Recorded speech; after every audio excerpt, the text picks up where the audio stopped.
kananay, magandang umaga ngayon. Linggo na naman. Punta ako sa Bagbagin, mga kananay. Kaya samahan niyo ako, pupunta na ako doon sa aking mahinabyanan. Bye-bye. Sa akin, nagpunta sa aking biyanan.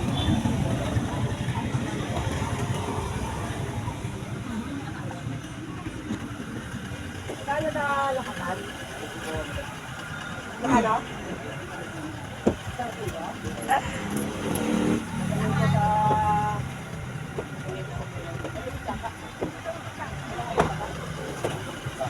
Malalaki naman. Kano? Ayan.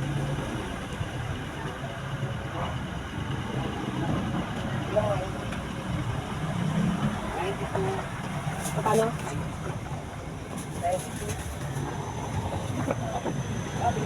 Wala ba yan? Live lang.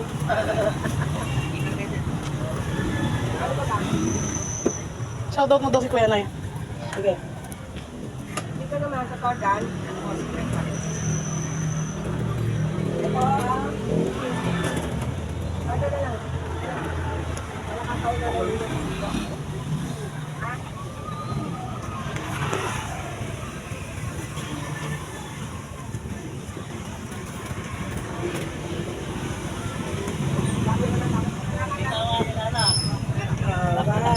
Dadalhin ko sa biyanan ko.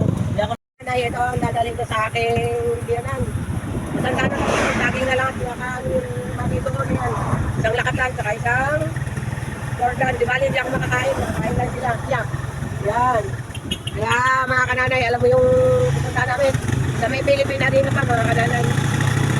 Para ano, dalaw. Kasi mga kananay, hindi ako nakarating doon linggo. Kaya dadala namin prutas. Yan. Hindi mo nakakabili. Yung dadalhin ko sa mga prutas. Bakit yung... Ayun mga kananay, andito na kami sa bahay ng aking biyanan. Maglalakad na lang kami kasi hindi kami makapasok, binuksan yung gate. Makakadaan ba? Kaya yun, bukas yung gate. Ayan.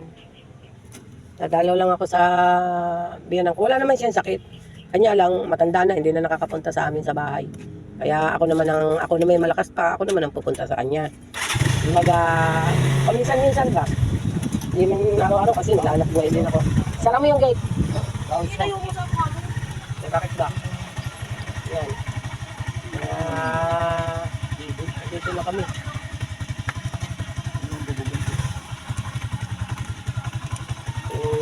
Wala na. Bubugan na ba ito?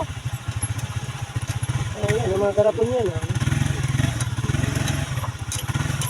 Oo nga pala. Doon ka na lang sa dulo mag-garahe. Ayan. Oh, teka. Nasalpok yung bote. Buhatin mo ito muna sa bote. Naharang. Ay, hindi nga. Sabi niya, buhatin muna eh.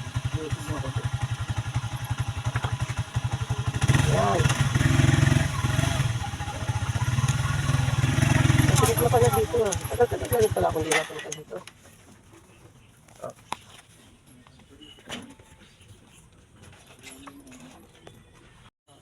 Dito na kami. Hanapin ko yung matanda.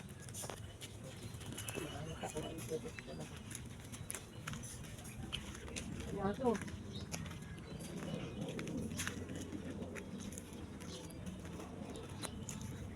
May aso dito.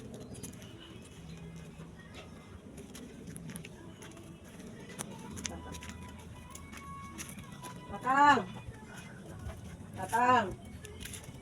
Tatang! Tatang! Asa na? Hindi na ako kilala ni Tatang? Ha? Hindi mo ako kilala. Hindi mo kilala. Hindi kayo, tumatapa mo kayo.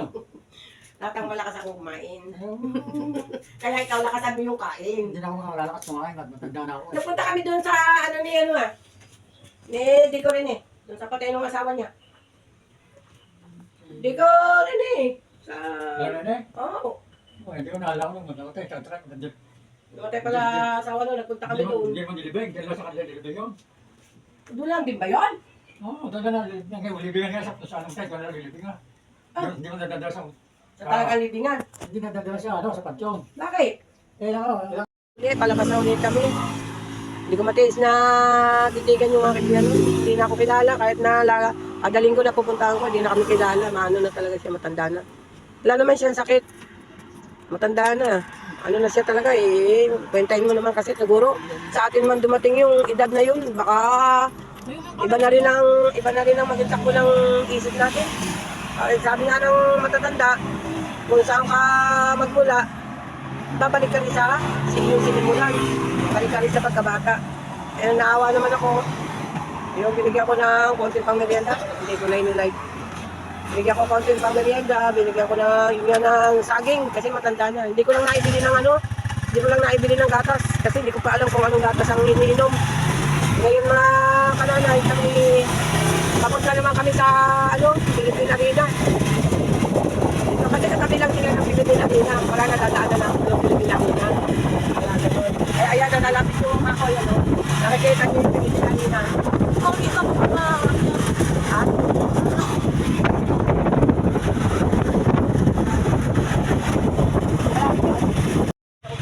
Ha? Ano na ako mag-ibig?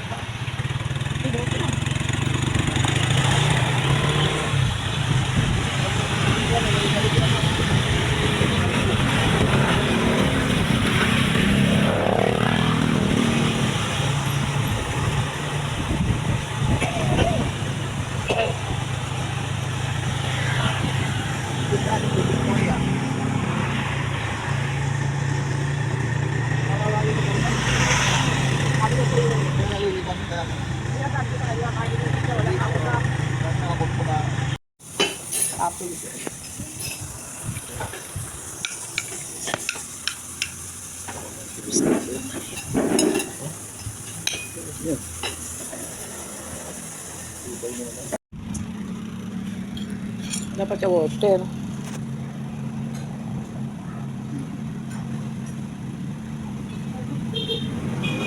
Ano kain mo?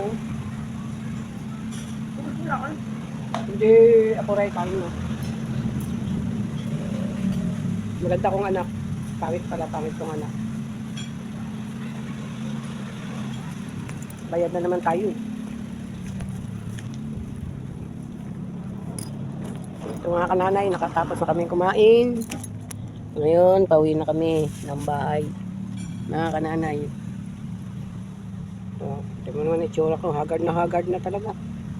Nahawa ko dun sa biyanang kong lalaki. Hindi nga ako nakilala mga kananay. Pati nga yung mister ko, sabi nga niya, patay na daw yung mister ko. Buhay na buhay. Kawawa naman inabot. Hindi isa lang kasi sa bahay yun, ayaw naman sumama sa amin. Sama ko sana sa bahay namin, ayaw. Kawawa naman.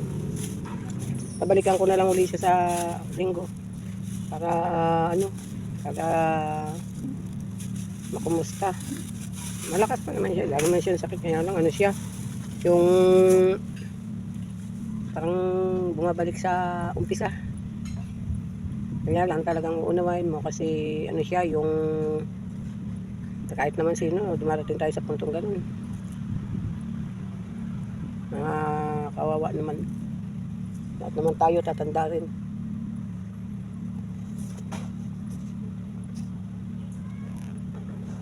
Para tuloy na kukonsensya ako, di ko man lang nabigyan ng gatas.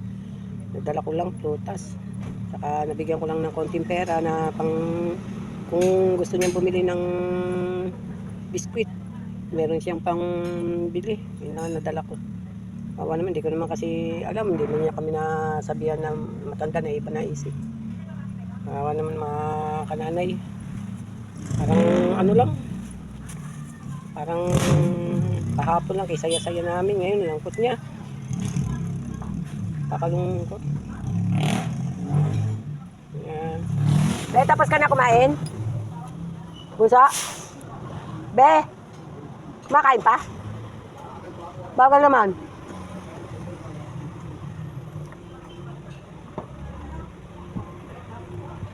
Dalian mo. Hindi nga ako tumagal, malis ako. Bagay, dumating kami sa kay tatay ng saktong alas 9, malis kami ng alas 12, mahaba-haba ring oras. Kaya ngayon mga kananay kami pauwi na. Kapamali na rin ako ng konting ulam. Para may pangulam kami. Ayan, umili ko ng konti. Kasi bukas, maghanap buhay na naman. Magiginto na naman kami bukas. Yun lang naman ang alam kong hanap buhay. Para matulungan namin yung matanda, mga kananay. Yun. Ginising ko nga lang yung matanda. Tsaka namin iniwanan. Kung sasama nga lang sa amin, isama ko ng pauwi para mabantayan ng apo ay ayaw. Hindi nga kami kilala. Para tuloy kaming ibang tao, kawawa naman. Malakas sana yung ano niya. Mahina lang yung memorya niya. Malakas yung tenga niya, mahina memorya niya.